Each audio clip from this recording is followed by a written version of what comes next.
Salut mes Nakamas, c'est Doc, j'espère que vous allez bien. Bienvenue pour ce bilan de la conférence Tsume. Pourquoi j'ai décidé d'en parler sur ma chaîne One Piece Passion? Tout simplement parce que cette conférence était surtout axée au niveau de Robin. Et encore une fois, même si j'ai eu la chance de pouvoir la voir en avant-première, d'ailleurs ça fait une polémique et j'en parlerai plus tard dans la vidéo, on a pu voir plein de choses sur cette figurine et donc cette vidéo mérite pleinement sa place sur la chaîne One Piece Passion. Mais ce qui est bien avec cette conférence Tsume, c'est qu'on voit pas mal le derrière de Tsume. Et quand je veux parler du derrière de Tsume, je veux pas parler des fesses de Cyril, hein. On est bien d'accord, je veux seulement parler de l'envers du décor. C'est-à-dire qu'on a eu pas mal d'informations sur la ligne de vêtements, sur le jeu de plateau Naruto, même sur le Tsume Fandaise. Et après, bien sûr, tout ce qui a été la réalisation de cette statue. Et ce qui est vraiment bien, c'est qu'à la fin de cette vidéo, il va y avoir le traditionnelle réaction live que je vous promets depuis tant de temps sur la statue Tsume. Bref, trêve de blabla, c'est parti pour la vidéo bilan de la conférence de Tsume.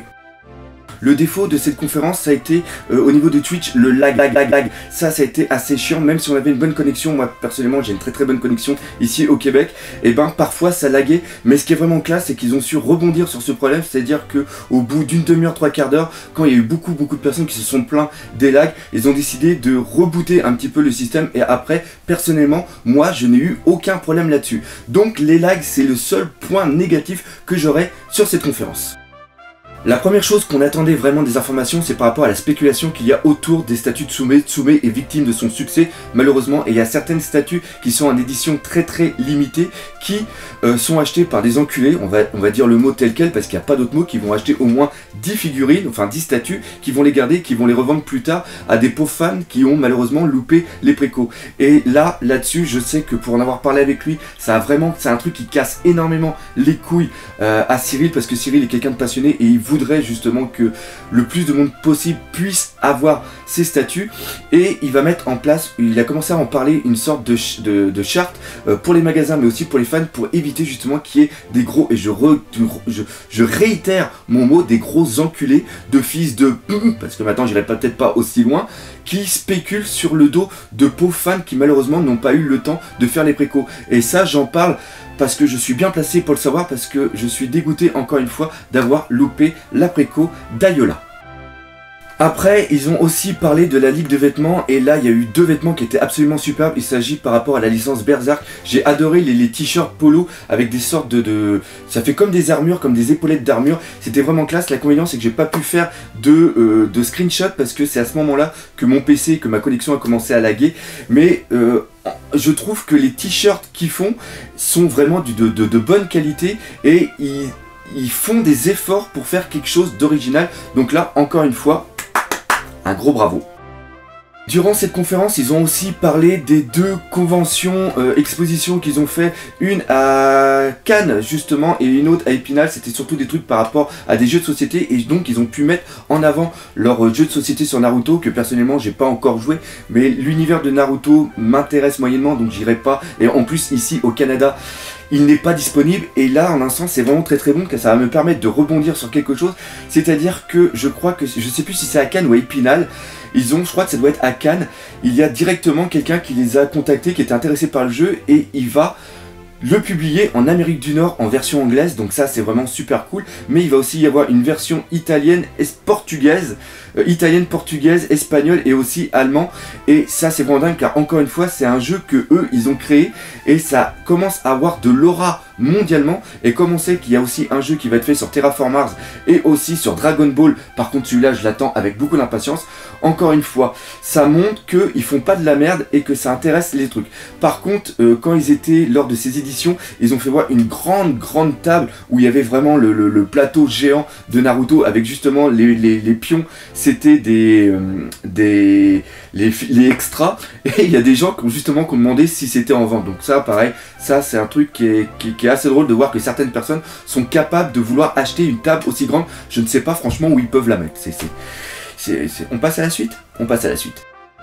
On va parler maintenant du Tsume Fandaise, la 4ème édition, et là j'aurais pas beaucoup d'informations, car tout simplement à ce moment-là ça a lagué, mais ça a lagué quand même un truc de malade. J'ai eu le temps de taper enculé de fils de pute de lag. ou enculé de ta mère les likes, un truc comme ça, sauf que c'était vraiment majuscule, et après j'ai eu une réprimande par les administrateurs qui m'ont dit de me calmer un petit peu, mais c'était tellement impulsif, donc encore une fois, je m'excuse d'avoir été autant le doc, voilà, on va dire ça comme ça. Alors j'ai entendu qu'ils allaient faire tour de table. Non mais enfin, ça va se passer normalement dans un casino qui va être à 20 km de là où se sont déroulés les anciens Tsume Fan Day, c'est-à-dire la 3e édition qui était sur le parking de l'entreprise de Tsume. On aura beaucoup plus d'informations dans les prochaines conférences de Tsume, donc encore une fois, c'est pas tout de suite, mais je pense que ça prévoit du lourd, et la chose qui est sûre, c'est que je vais faire le maximum pour être présent. Oui, je vais faire le maximum, oui.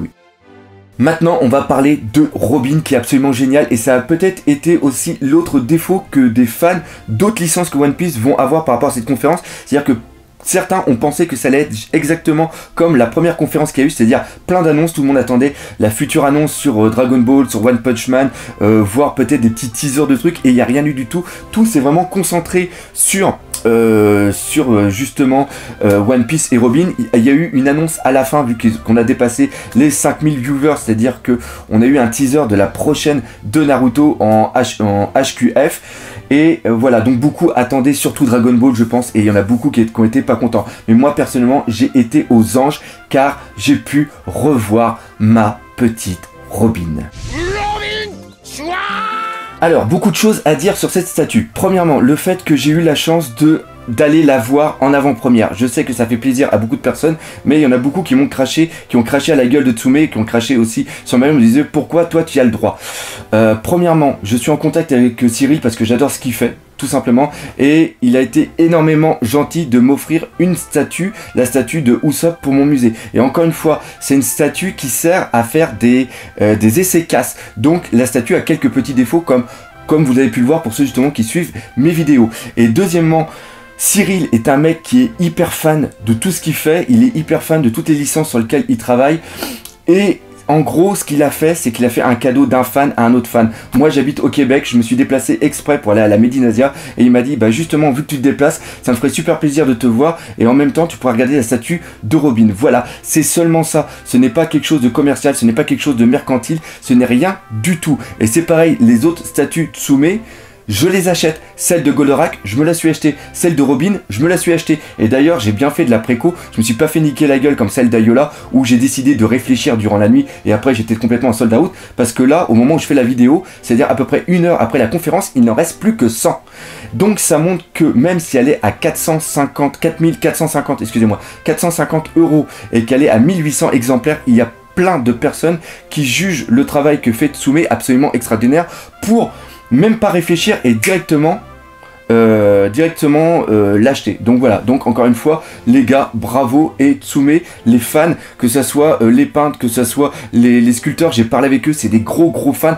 Il y a le peintre, je me rappelle plus si c'est Guillaume ou Michael, qui est je crois que c'est Guillaume qui est un méga fan de One Piece, Patrick aussi qui est un méga fan de One Piece, et ça fait plaisir de voir des mecs aussi passionnés faire des statues aussi belles. Maintenant je voudrais aussi parler d'un deuxième problème. Il s'agit de toutes les personnes qui disent oui mais c'était long et quoi que ce soit. L'un des problèmes qu'il y a eu sur cette statue, c'est tout simplement une culotte en dentelle qui était absolument magnifique. Robin avait une culotte en dentelle qui était extraordinaire. Je ne pourrais pas vous la faire voir dans la vidéo après de ma réaction live parce que tout simplement c'est quelque chose qui a été interdit car ça n'a pas passé. Ça a passé au Japon mais ça n'a pas passé par rapport aux ayants droit français, parce que les ayants droit français disent que One Piece est pour un public jeune, donc faut retirer la culotte et il faut mettre un petit shorty.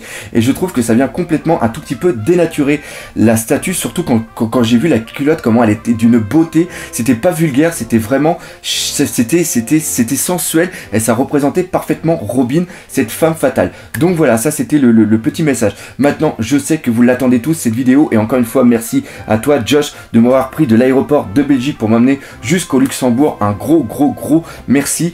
Et maintenant, c'est parti pour la réaction live de la statue de Tsume, celle de Robin.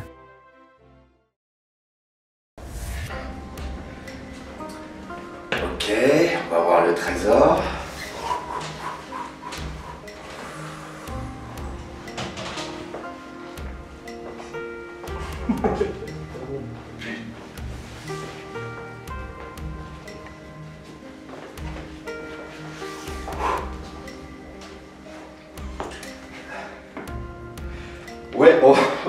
va y aller. Sa mère. Les ailes. On m'avait prévenu que les ailes allaient être magnifiques, mais alors, à ce niveau, c'est une beauté, c'est harmonieux, c'est symétrique. Et voilà, le truc qui me vient à l'esprit, c'est oh, putain, j'ai pas fait gaffe le socle. J'étais focalisé sur les comment ça s'appelle, sur les ailes, et j'avais pas vu ce putain de socle de sa mère. Ouais, ok. Ouais, c'est... Ok, donc on va voir les cheveux. Donc ouais, là on est... Putain, je suis tout ému là. Attends, on va se concentrer 5 minutes. Elle est absolument magnifique. C'est un truc de dingue. Et on a même du mal à voir les jointures par rapport à si on les voit un tout petit peu en haut. Mais franchement, pour les ailes, c'est un truc de dingue. On voit le début des mains qui arrivent juste là. Attends, faut que je vois dans le dos. Oh, on voit toutes les... Ah oui, c'est très beau. C'est magnifique. Regardez, je sais pas, tu peux faire un petit zoom ici. On voit les mains, on voit des milliers de mains, des dizaines de mains qui commencent à monter. Et après, on voit que les mains, au fur et à mesure, se transforment en plumes. C'est très... Le dégradé, là, vous voyez, là, la main, là, comment elle se transforme après en plume. C'est absolument magnifique. Les cheveux, ça donne... C'est vraiment... Il y a un équilibre parfait au niveau... Et on a vraiment l'impression qu'elle... C'est presque l'impression qu'elle vole. Les pieds qui ne touchent pas le sol, c'est magnifique. Et la fumée, ouais, l'effet de transparence, c'est incroyable. Ouais. Mais non, c'est absolument génial. C'est les cheveux, même regardez toutes les mèches qu'on a juste ici. Avec le petit dégradé juste sur la fin. Non, la figurine est absolument magnifique. C'est sûr que ça va faire un carton. Regardez aussi tout ce qui est au niveau de la peinture, au niveau du manteau. On a pas mal d'ombrage et d'éclaircissements qui sont juste là. C'est vraiment superbe. Et on voit même tout l'effet là. On voit une sorte de relief au niveau du manteau. Non, franchement, très bon. Quand Cyril avait dit que c'était sa préférée après Zoro, c'est sûr et certain. Enfin non, que celle-ci était mieux que Zoro, c'était plutôt ça la phrase, et je comprends absolument. On avait vu les photos, on avait vu plein de choses, on s'imaginait des choses par rapport au dessin qu'il y avait eu, puis là c'est au-delà, non, c'est la légèreté, l'harmonie, puis c'est vraiment une beauté, les ailes sont absolument magnifiques, c'est la chose qui m'a vraiment frappé au début. Donc oui, Cyril, je ne peux que qu'applaudir. Donc voilà, un gros merci. Bon, sur ce, moi je vais me remettre un petit peu de mes émotions, hein. Je vais aller faire un petit dodo parce que là je le mérite. Et j'ai seulement hâte qu'elle soit un jour à la maison, c'est-à-dire que je vais l'avoir demain car Cyril m'a fait l'honneur de me donner cet exemplaire en cadeau. Donc encore une fois, on applaudit Cyril.